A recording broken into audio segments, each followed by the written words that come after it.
വന്യജീവി വിഷയത്തിൽ പ്രതിമാസ യോഗങ്ങൾ വിളിക്കുവാൻ കളക്ടർമാർക്ക് നിർദ്ദേശം നൽകി സംസ്ഥാന സർക്കാർ.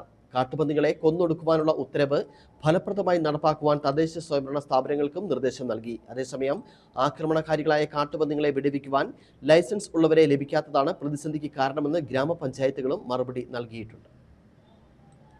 ജനവാസ മേഖലകളിൽ ഇറങ്ങി മനുഷ്യജീവനും സ്വത്തിനും നാശനഷ്ടമുണ്ടാക്കുന്ന കാട്ടുപന്നികളെ വെടിവെച്ചോ അനുവദനീയമായ മറ്റു മാർഗങ്ങളിലൂടെയോ കൊല്ലുവാനുള്ള സർക്കാർ ഉത്തരവ് ഫലപ്രദമായി നടപ്പാക്കുവാനാണ് തദ്ദേശ സ്ഥാപന അധികൃതർക്ക് സർക്കാർ നിർദ്ദേശം നൽകിയത്. വനം അഡീഷണൽ ചീഫ് സെക്രട്ടറി തദ്ദേശ വകുപ്പ് അഡീഷണൽ ചീഫ് സെക്രട്ടറിക്കും ഡയറക്ടർക്കും അയച്ച കത്തിനെ തുടർന്നാണ് നടപടി.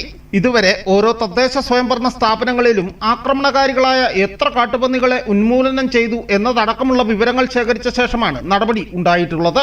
കാട്ടുപന്നികളെ കൊന്നൊടുക്കിയാലും ക്രമാതീതമായി ആക്രമണങ്ങൾ വർദ്ധിക്കുന്നതിന്റെ കാരണങ്ങളെക്കുറിച്ച് വനം വകുപ്പ് പഠനം നടത്തിയിരുന്നു.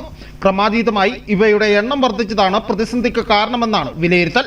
ഇതേ തുടർന്നാണ് ആക്രമണകാരികളായ കാട്ടുപന്നികളെ വെടിവെച്ച് കൊല്ലുന്നത് അടക്കമുള്ള നിർദ്ദേശങ്ങൾ കാര്യക്ഷമമായി നടപ്പാക്കുവാൻ നിർദ്ദേശം നൽകിയിട്ടുള്ളത്.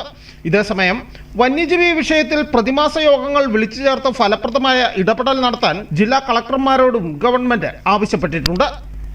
News bureau, Udumbanchola.